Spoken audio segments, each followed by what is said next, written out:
అందుకే చెందక కృషి చేస్తేనే అమృతమిచ్చింది. అవరోధాల దీవుల్లో ఆనంద నిధి ఉన్నది. కష్టాల వారధి దాటిన వారికి సొంతమవుతుంది.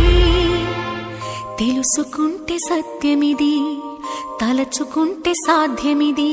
మౌనంగానే ఎదగమని మొక్క నీకు చెబుతుంది.